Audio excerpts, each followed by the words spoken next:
something very wonderful happened to me.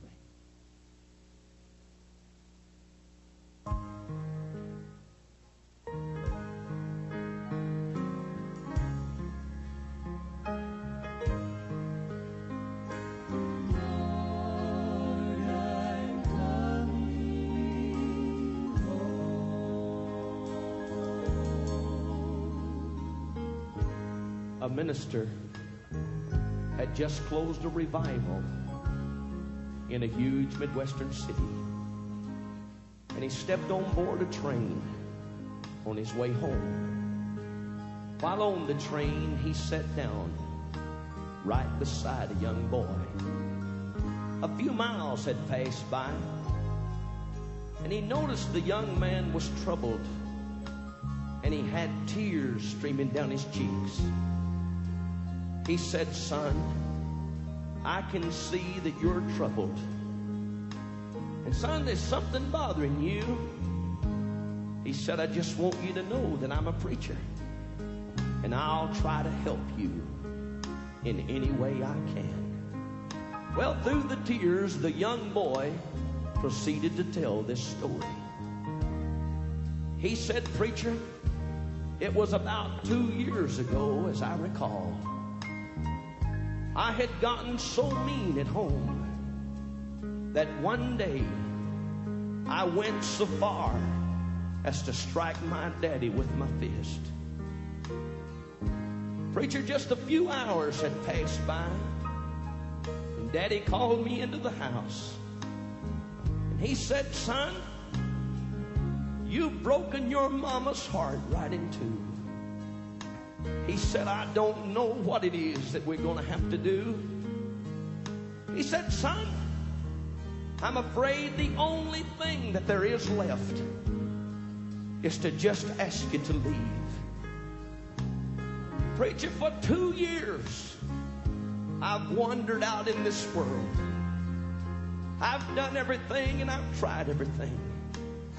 And I guess I've been most everywhere.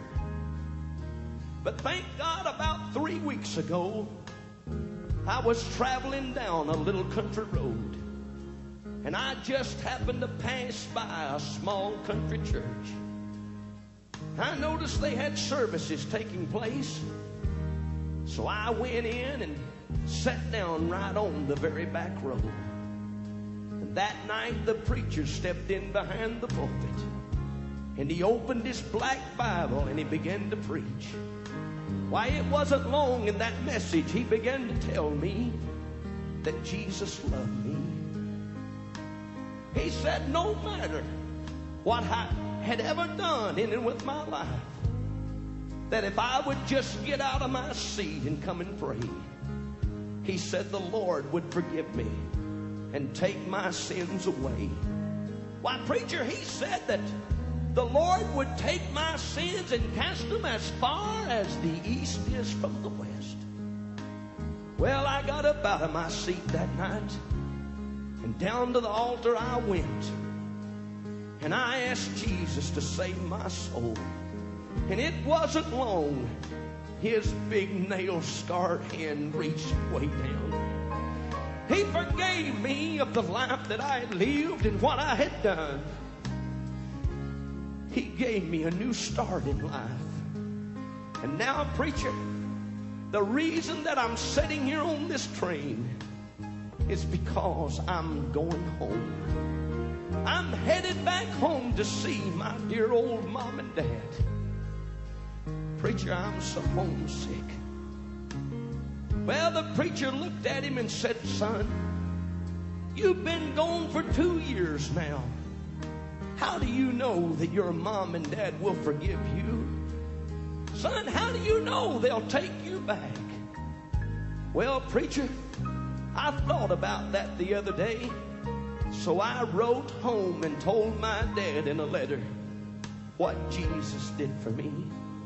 I said, "Daddy, you may not believe it, but the Lord saved my soul. And he sure changed my way of living." I said, "Daddy, I'm not the same boy that I used to be." I said, "Daddy, I want to come home." You see, preacher, We've lived beside these railroad tracks all my life in a little white house. And standing out behind our house is a great big apple tree. And I knew that Dad wouldn't have a chance to write me back. So I told Daddy the day that I would be passing by the house on this old train. And I said, Dad, the only way that I have of knowing that you and Mom have forgiven me is to just go out back and take the ladder and get up in the top of that big old apple tree and tie a little white rag in the very top. I said in that letter, Daddy, I'll know by that you've forgiven me, that I could come back home. You see, preacher, for the last few miles, all I've done is thought about the hardship, the troubles, the trials that I've brought to my dear old Mom and Dad. And the reason that I'm sitting here with these tears in my eyes is because just up around the next bend there is where I live. And I'm afraid Mom and Dad won't forgive me. Preacher, I can't bear to look. Would you get up and just be so kind to look for me? I've treated him so bad, and I just hope he'll take me back. Well, the preacher got up out of his seat, and he pulled the handkerchief from his pocket. And as that train rounded that bend, why, he began to dust the window off, and he began to look out across the fields. Why, it wasn't long. He saw that big old apple tree, and he turned around with a great big smile on his face. He said, son, you don't have anything to worry about. Why, that old apple tree's in full blossom. There's white rags hanging all over that tree from one end to the other. And son, out underneath that tree, I see a gray-haired old Mom and Dad, and they're waving a big white bed sheet. And it looks like they're saying, come on home, son. Come on home. Well, glory. That's just like my God. No matter how mean we've been, no matter what we've done, no matter how low in the pit of sin we've ever gone, I've got a God that can reach to the uttermost. I've got a God that can save the lowest sinner. I've got a God that can save you tonight. I've got a God that can take you from where you're at to where you ought to be. Children, I'm so glad that when I didn't have a thing to offer, no talent, no abilities, no money, just a teenage boy that was away from God, I'm glad the grace of God saved my soul. And I'm glad that every born-again child of God one day will hear the Lord say, after he opens that big Lamb's Book of Life, he's going to look at every redeemed child of God, and he's going to say something that's going to sound like this: welcome home. Welcome to heaven.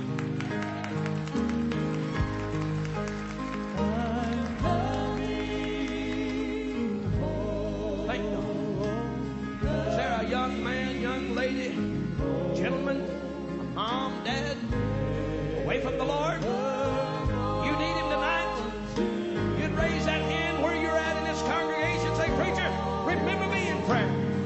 I want to go to heaven. I want to be a part of God's family. Thank the Lord. Yes. Yes. You do what God says. My friend, you're assured a place called heaven. Let's give the Lord a hand.